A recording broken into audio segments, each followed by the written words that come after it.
now all of a sudden we can start attacking the main cage again, and we can start attacking the small cage again. But then as we attack the small cage, another cage pops out, and another guy pops out, and another guy pops out, and this strat is just fucking 10 trillion dudes just popping out at you. Hello, YouTube. Today I'm gonna bring you not a pet versus no pets video, unfortunately, but rather a deep space form which quite a lot of people know about, quite a lot of people ask me about very often, and today I decided just on a whim, essentially, because Marty was like talking about it, and I was like, yeah, fuck it, let's just do a few maps of it. Decided to try it out. Golden Cage. Now, Golden Cage historically has been a form where like you kind of just break even, maybe make like 2k an hour, maybe make like 1k, 2k an hour, and it's kind of just like this waiting game form where you just keep on trucking along, just keep on going, mining away, going for the gamble simulator, and eventually hoping to drop a verdant steps. Because if you were to drop a verdant steps, or get lucky enough to drop one, well, an un-ID'd verdant steps goes for 23k FE. Pretty decent. Not the most, but pretty decent. So, to my surprise, when I started doing these maps, the strat's actually really good. Without needing to drop verdants. Like, really, really good. I've done 24 maps so far. 24 maps of, you know, Golden Cage, which is not the most amount of maps. In these 24 maps, we did have the, how do you call it? We did have the Profound Constellation proc. This one, 10% chance to not consume a compass when starting a Netherrealm stage. We had this happen twice in 24 maps, which is pretty much on average RNG. And in these 24 maps, we made 7k revenue, or about 4.6k FE per hour. I don't know about you guys, but that is really fucking good. For a strat that is supposedly a verdant steps only form, and like you're just kind of you know, gambling away into it for verdant steps, making over 4k FE an hour is really solid. Because as soon as we drop a verdant steps, all of a sudden this number goes up to like 8k, 9k easily. This is absolutely crazy. Which is also why I decided I want to make this video. So with all of that being said, I'm gonna do a quick showcase map, because you'll very quickly see doing the strat that we have quite a bit of time to talk about things and really get to know each other while we're doing the strat. So, Cage is a weird mechanic. Cage is a very weird mechanic. Let's do the link mechanic first. And the reason it's a very weird mechanic is essentially the way it works is you have this big like beetle thing that's in your map, and at every 25% half intervals, it's gonna go immune to damage and spawn a smaller beetle. And that smaller beetle is also at 25% going to become immune and then spawn a smaller mob. And the way the spawning work is, it's a bit RNG. You're not like, you know, sometimes you spawn golden mobs, sometimes you spawn purple mobs, etc. And the golden ones are really good. Sometimes you spawn like extra mobs and things, blah, blah, blah, blah. But as you can see, the big guy here, 25% HP, spawns as a beetle. And then at 25% HP, that beetle then spawns a guy here. And that guy is a loot pinata. But as soon as we kill that guy, now all of a sudden, we can start attacking the main cage again. And we can start attacking the small cage again. But then as we attack the small cage, another cage pops out, and another guy pops out, and another guy pops out, and this strat is just fucking 10 trillion dudes just popping out at you. It is just this repeatedly, over and over and over again, just fucking guys popping out at you and tiny beetles spawning. And we're about to reach the point now where the main beetle, like the original beetle, is gonna die. Once that dies, we just need to kill off the 4 beetles here. But all 4 of these beetles are going to be constantly spawning enemies every 25% half interval.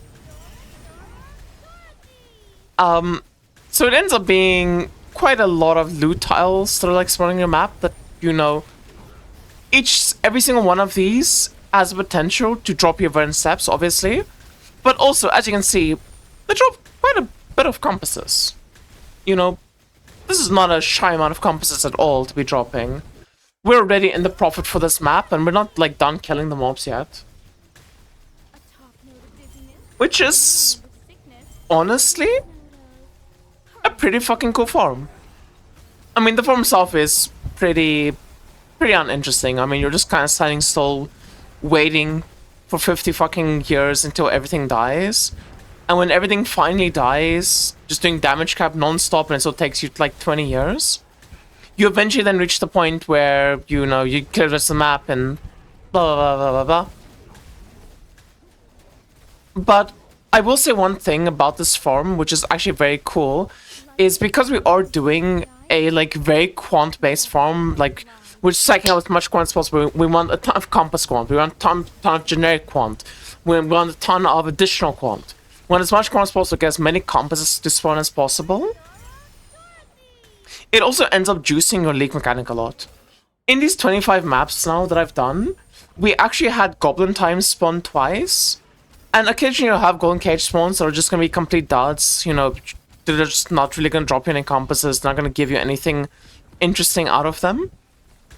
Your league mechanic will sometimes just give you like a goblin time that's just going to spit out 1 KFE on its own. Which feels awesome, honestly. I'm going to be honest with you, this is a very like impromptu video. I was not planning on making a video on Golden Cage. I kind of went live today. We're just planning to just do some safari hunting, just chill for a bit and talk to people about things. But I guess I can talk now about like what I've been thinking about content-wise to do. Obviously, I'm still going to be doing more pet versus no pets. I don't plan on stopping that series at all yet. It has been pretty fun to do. It's a bit weird sometimes to do though, where it's like I don't really want to do strats I think are going to be bad. I want to do things I think are going to be good and like showcase, you know, good no pet strats that also happen to get elevated by having pets.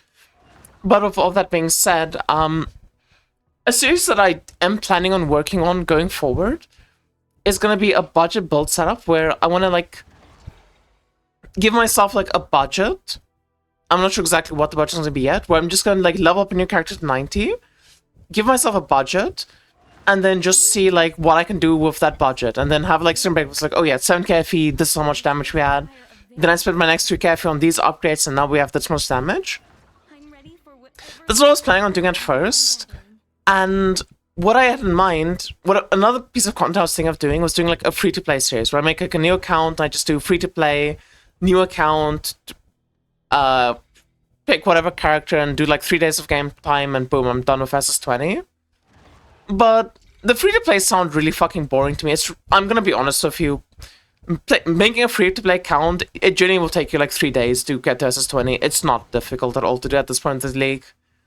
What I was thinking instead to do, because all the free-to-play is just doing like, you know, my pet versus no pet farms for hours on end until eventually, you know, I get to like 15k FE or 20k FE, which doesn't take that long to do, and then boom, I go kill the big SS20 boss and I'm happy and blah blah blah blah.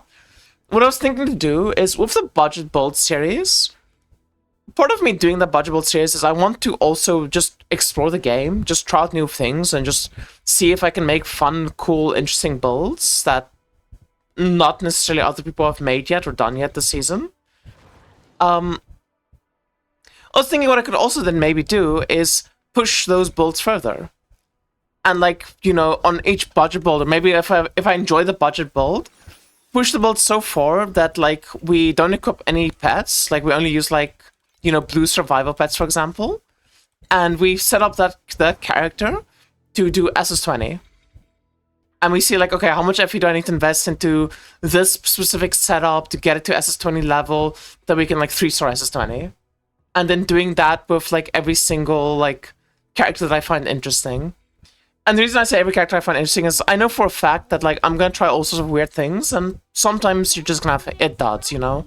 Sometimes you're gonna like make a character and it's just not going to be very good, it's not gonna be very interesting. And I don't wanna force myself to like, you know, invest like 20k, 30k, depending on how good or bad the build is, to push that build all the way to SS20. I want to only do it for characters I think really fun that I would actually recommend people to like pick up and play. But anyway, that's just the in-between golden cage guide video that I just wanted to like yap about for a bit. As for the golden cage itself, I kind of just ripped this from China, but I really like the setup. We're doing this 10% chance to not consume a compass when you start a netherrealm, obviously, because you're spending 1000 FE per map. Every time this procs, you're saving 1000 FE. This is like on average 90 FE a map, because it doesn't work on everything. At least for me, it was averaging like 90 FE per map. We're doing 25% drop quant. The reason we don't do additional drop quant is I do think it makes more sense to use as bonus points elsewhere. I'm not a big fan of like the idea of like losing 25 points in this type of form, because generally in my experience, when you do compass forms, you want to get as many compass points as possible. Like this additional drop quant for compasses is very, very valuable to get, and I want to have a lot of spare points put into these. And then I'm also putting a decent amount of points just into generic drop quant here, because I mean these points are pretty powerful, and we have the extra points because we can pick up an extra, what is this? 3, 6, 9, 15 drop, 15 extra drop quant to go with this 25 years, so we're at 40% drop quant, as well as then all of the additional compass drop quant. It's pretty decent. I think it's a very, very, very good setup. I think it's really nice to run. I did change the setup a slight amount, so I do think it's worth it to go for, what is this called? For like just the sinful plunders, like the sinful ones. I think veteran's really worth it. Beacon so far seems fine to me. Mechanical compasses are actually very expensive this league. Let me just move this sort of chest on away.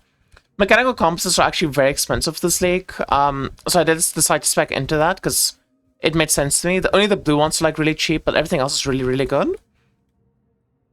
I think you can consider going to Sandlord. I think Sandlord does make sense because like 2 FE a pop. But I kind of wanted to like prioritize more the high value compasses. Bus is completely useless, you should not do it. I think overall makes all sense because contamination is like 100 FE per, or containment's on FE per. And I think Vorax just makes sense because the purple is worth a lot, the blue is worth a lot. Like, all 3 colors of Vorax are fairly decent right now. But like always, like when it comes to these compasses, there's 2 things you want to like consider when you decide which compasses to pick. The first thing is, how valuable is the compass? But if you just go off pure value, I mean, militant compass is very valuable, so this would make sense to pick then. You also have to consider like how many of the compasses actually drop. Because if a compass is very rare to drop, the amount of value you actually gain from having like it spec'd into it goes down. Because even if it's more likely to get the compasses, you still want to choose compasses that have a decent amount of base drop quant. So like militant, like in my 25 maps, I dropped 2 of these and 2 of these. I don't even know if I dropped them from the cage, to be honest, because I've been doing Safari before that.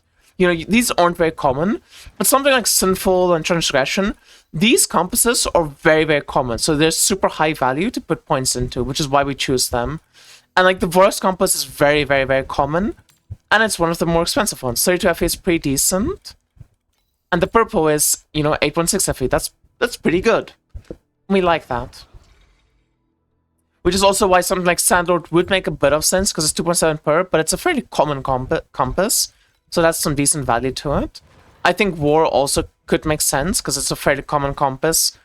The only thing I'm a bit worried about with War is I don't want to like get more War compasses in terms of legendary compasses, just because, the War legendary compass is very cheap. Which is why I personally don't spec into it, because I don't know exactly how it interacts with, like, those nodes interact with each other. If it's like, oh, you're more likely to get this compass, so you're less likely to get the other ones. Because obviously you don't want to get more of a low value compass. You want to get more of the high value compasses. And I'm trying out the mechanical compass because they're so expensive, but I'm like 50-50 on how worth it is, because most of them are kind of like the really good ones of them are very fucking rare, and then the one that's not as good but it's fine is like a bit more common. So I'm a bit 50-50 on the mechanical compass, but I'm just testing it out. If you want to like try and mess around with them with it yourself and like trying out different compass points, and this works for any form, not just Golden Cage, that is kind of the logic and the reasoning behind what I'm doing, or like how I choose what I end up choosing. But yeah, and obviously in Golden Cage, we just pick everything. this is a sacred fossil form as well. So the compass setup that we do use for the strat is we use flourishing. I think you could just use the compass defense probe, I'll be honest with you. A lot of people use flourishing instead of the compass one. I'm not sure which one I prefer. I generally am kind of tempted to try out the compass defense probe. I think it's also going to be really good. I think it's just a coin flip, honestly. This generic drop count is really good because it also works for like sacred fossils. I don't know if it works for Verdant Steps or not, because Verdant Steps might just be a loot tile situation where you can't boost it with, you know, generic drop count or anything. But you know, this helps with FE, this helps with like sacred fossils, this helps with the league mechanic. I think it's kind of a toss-up for me. I might try some maps of these size compass if I keep doing this, because honestly the strat's like not that unfun to do. The maps are very long, but it's kind of chill. You're just like yapping of chat the whole time, not really looking at your screen. Goldwick always, Sinful Plunder always, Gold Cage, obviously that's the strat. And then what people also do is they do Bountiful Elite. I think the Bountiful Elite's worth it. 3% chance to get ×3 loot is fucking awesome, because every single one of those like golden mobs and purple mobs you saw, they do count as elites. So every single time you kill one of them, you have 3% chance to just ×3 your loot. That's fucking awesome. And then the last slot, you have a few options. You can run Sinful Plunder. I've seen people do that. I haven't tried that out myself yet, but I do think that's a pretty good option. You can also run Bountiful Elite, which, you can also run Generous Elite, which is 15% additional drop count for the rares, which, again, additional drop count is very, very powerful. Base drop count, you know, this is also going to help you a lot with league mechanic and things. It's kind of a toss-up which one you would do. I probably would do personally Sinful Plunder. But the one that I was actually running for my map test is Ascendant Ecliptic. And the reason I run Ascendant Ecliptic is because of this 10% chance to become a more valuable type of compass. I think this, I personally value this quite highly. Because this, along with like I think you get 5% from the, you know, compass tree itself. Feels pretty good. You know? I think it does something. I feel like it makes a total difference, and beyond that, it also just gives you 30% additional compass drop quant, which is a fair amount of compass drop quant that you can get from the mechanic.